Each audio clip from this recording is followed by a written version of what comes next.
बिहार के पत्रकार मनीष कश्यप को लेकर सुप्रीम कोर्ट में सुनवाई हुई। सुप्रीम कोर्ट में क्या तथ्य रखे गए, सुप्रीम कोर्ट ने क्या कहा, अब इस केस में आगे क्या होगा, तमाम इशूज पर बात करने के लिए इस केस के वकील डॉक्टर AP सिंह मेरे साथ है। डॉक्टर साहब, सुप्रीम कोर्ट में आप आए थे, सुप्रीम कोर्ट में सुनवाई हुई, क्या हुआ? आज मेंशनिंग पर सुनवाई थी कि इस केस को जल्दी सुना जाए और उस आधार पर 3 दिन छुट्टी है तो मंडे को सुना जाएगा।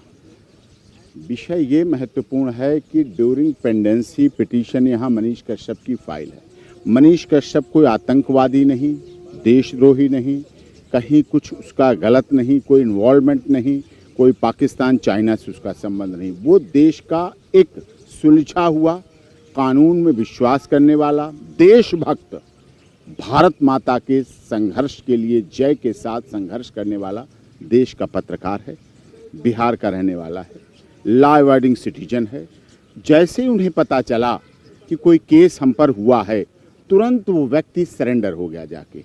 कोई एंटीसिपेटरी बेल नहीं लगाई, कोई भागा नहीं, कोई नेपाल बॉर्डर पे नहीं मिला, कोई कहीं भागता हुआ नहीं मिला, रेलवे स्टेशन या एयरपोर्ट पे नहीं पकड़ा गया, खुद स्वयं जाके सरेंडर हो गया। ये कानून में विश्वास करने वाले ही व्यक्ति होते हैं, कानून में बात करने वाले लोगों का ही भाव होता है, वही करते हैं। और कानून का विश्वास करने वाले व्यक्ति के साथ बिहार में केस बनाए, ठीक, चलो आप कर रहे हैं इन्वेस्टिगेशन। 1 महीना हो गया उसका PC रिमांड लगातार लेते हुए। उसके बाद कल की घटना सबसे दुखद है। जब उसका PC रिमांड खत्म हो गया, पुलिस कस्टडी रिमांड, तो वापस पटना लाने की बात थी। उसी समय रात में 9 बजे कोर्ट खोली गई। यहाँ हमारी पिटीशन है सुप्रीम कोर्ट में और वहाँ रात में कोर्ट खोली गई और आज करके उस पर रासुका लगा दी गई, NSA लगा दिया गया, नेशनल सिक्योरिटी एक्ट लगा दिया गया, राष्ट्रीय सुरक्षा कानून। ये मूल अधिकारों का हनन है, व्यक्ति के विचारों का हनन है, व्यक्ति की भावनाओं का हनन है, संवैधानिक भावनाओं का हनन है। हमारा देश संविधान से चलता है, इसीलिए हमने अपने संविधानों की रक्षा के लिए माननीय सर्वोच्च न्यायालय में ये बात रखी है। और इधर आप पिटिशनर कर रहे हैं, उधर NSA लगा दिया गया, तो इसमें क्या कोऑर्डिनेशन है, कुछ क्या वजह है इसके पीछे कुछ, या फिर राज्य सरकारों का काम है, शासन प्रशासन का काम है, वो किस एंगल से देखते हैं, किस तरह देखते हैं, क्यों ऐसा देखते हैं, ये उनका काम है, वो ऐसा कर रहे हैं। लेकिन ये चीज़ें गलत हैं, असंवैधानिक हैं। किसी भी पत्रकार की ID, किसी भी पत्रकार की कलम को ऐसे तोड़ा मरोड़ा नहीं जा सकता, इस तरह से आवाज़ को दबाई नहीं जा सकती। पत्रकारिता देश का चौथा स्तंभ है, मजबूत स्तंभ है। उस स्तंभ को रखेंगे तभी हम दुनिया के सबसे बड़े लोकतंत्र। वो ठीक है, अब सुप्रीम कोर्ट ने क्या कहा, आपकी याचिका वो ठीक है, सुप्रीम कोर्ट ने क्या कहा?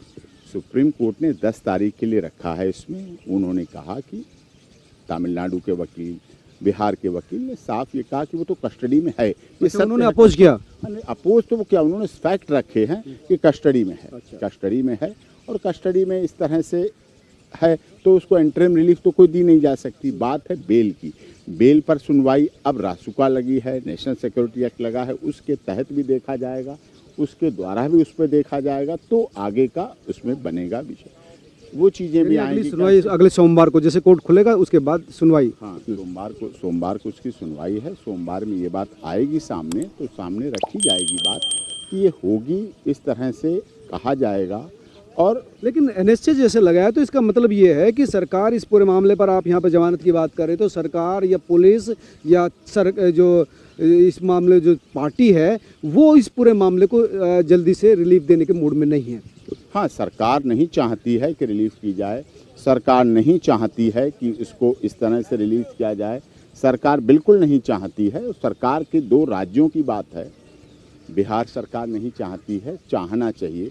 वो बिहार का युवक है, कानून में भरोसा रखने वाला पत्रकार है, एक सैनिक का बेटा है, जिसने सीमा पर काम कर रहा हो, जिसका पिता और उसका पुत्र, अविवाहित पुत्र, उसमें देशभक्ति की भावना है, देशभक्ति का भाव है, उस भाव से वो पत्रकारिता करता है। उसकी पत्रकारिता का उद्देश्य देशभक्ति का भाव है और देशभक्ति के भाव के बिना तो कोई व्यक्ति नहीं कर सकता। उस पर आरोप लगाया कि वीडियो जो है उन्होंने प्रोड्यूस की है, बनाई है, जिसकी वजह से 2 राज्यों में तनाव पैदा हो गया, शांति भंग हो गई। ऐसा नहीं है। ये राज्यों ने तमिलनाडु और बिहार में क्यों हुआ? प्रवासी तो पूरे देश में है, प्रवासी तो महाराष्ट्र में है, तेलंगाना में है, कर्नाटक में है, केरल में है प्रवासी, आसाम में है प्रवासी, श्रीनगर में है प्रवासी, तो सब जगह है। वहीं की क्यों हुआ? कारण ये है कि वहाँ उनके साथ प्रवासी मजदूरों के साथ, बिहार के लोगों के साथ, माइग्रेंट के साथ जो ऐसी घटना होती है, जब ऐसी घटना होती है, जिस तरह की ऐसी घटना हो रही है, तो वो गलत है। इस पर उल्टा होना क्या चाहिए था? बिहार सरकार को अपने प्रवासी लोगों के लिए, अपने मजदूरों के लिए, अपने पीड़ितों के लिए, अपने उनके लिए ये कार्य करना चाहिए था कि उनकी बचत करें, उनकी सुरक्षा करें। अगर दो मुख्यमंत्री आपस में मित्रता रखते हैं, बहुत अच्छी बात है। संघीय ढांचा है हमारे देश का, फेडरल हमारा है, we the people of India, हम भारत के लोग कहे जाते हैं संविधान में। तो फेडरल संघीय ढांचे के तहत ये आवश्यक होना चाहिए, ये बात आनी चाहिए सामने कि विषय दो राज्यों में दोस्ती है, तो दो राज्यों में एक राज्य के व्यक्तियों के साथ दूसरे राज्य में क्यों गलत हो? वहाँ उन्हें सुरक्षा मिलनी चाहिए, संरक्षण मिलना चाहिए। सुरक्षा, संरक्षण, लॉ एंड ऑर्डर मेंटेन करने की पावर तो गवर्नमेंट में है, लेकिन प्यार भी मिलना चाहिए। अगर दो राज्यों के मुख्यमंत्रियों में आपस में आपको प्यार एनएसए है, लगने के बाद क्या लगता है कितने दिन में मनीष बाहर आ जाएगा? ये उसके समर्थक भी पूछ रहे हैं, पेरेंट्स भी पूछ रहे हैं, भाई भी पूछ रहा है, माँ भी पूछ रही है, मनीष बाहर कब आएगा? नहीं, अब थोड़ी सी समस्या तो बढ़ती है। जब देखिए केस लगाया है, रासुका लगाई है, नेशनल सिक्योरिटी एक्ट लगाया है, बड़ा केस होता है, राष्ट्रीय सुरक्षा सालों तक वो अंदर रह सकता है बिना पुलिस को कुछ किसी को डिटेल दिए। ऐसा नहीं है। हमारी यहाँ याचिका है और निश्चित तौर पर माननीय सर्वोच्च न्यायालय सुनेगा, और सुनने की वजह से ये कार्य भी अच्छा होगा, देश हित में होगा, समाज में हित में होगा, समाज के लिए होगा, देश हित में होगा। और ये इसलिए भी अति आवश्यक हो जाता है कि हमारा देश संविधान से चलता है।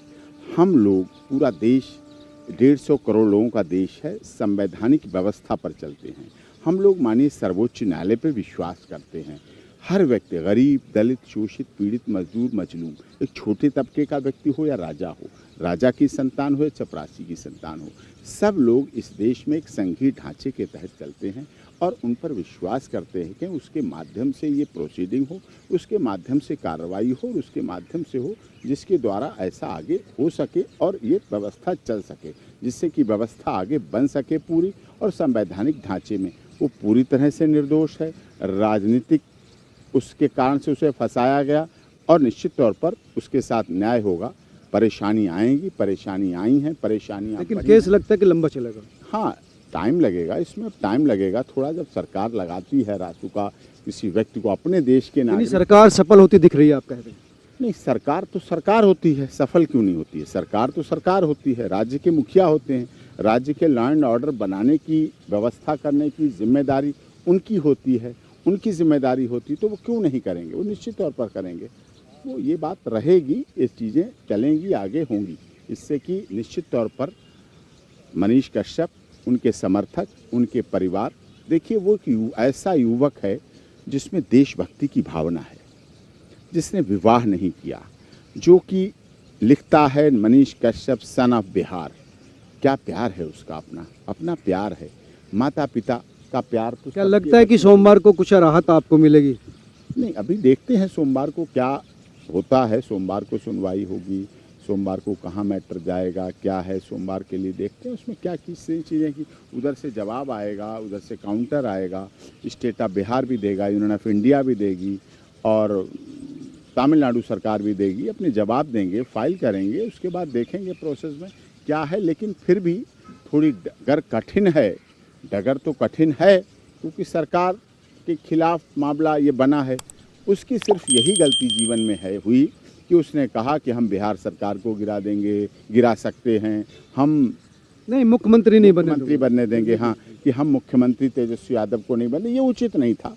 ये इसकी मैं कंडेमन करता हूँ, मैं इसकी भर्त्सना करता हूँ, और ये उसका अपराध जरूर है। उसने भावावेश में बोल दिया, लेकिन उतनी सजा नहीं मिलनी चाहिए थी कि उसको एनएसए में और दूसरे देश के लिए खतरे में, इस तरह के कानूनों में। उसका देश का खतरा थोड़ी हो जाता है। अगर किसी से व्यक्तिगत, किसी राजनेता से कह देता क्या है। इसी की वजह से कि तेजस्वी का यही उसका अपराध है कि अपराध वो है जो बताया जा रहा है? नहीं, बताया क्या जा रहा है वो सब कुछ सामने आया। देखिए, माननीय मोदी जी तो ऐसे व्यक्ति हैं जो उनके खिलाफ कोई बोलता है कब्र कब खुदेगी, 1000 लोगों के बीच में बोला जाता है कब्र कब खुदेगी मोदी जी की, मोदी जी उस बात को लेकर लाखों लोगों के बीच में बोलते हैं, बोलते ही रहते हैं कि लोग हमारी कब्र खोद रहे हैं, लोग हमारी कब्र खोदने की तैयारी कर रहे हैं।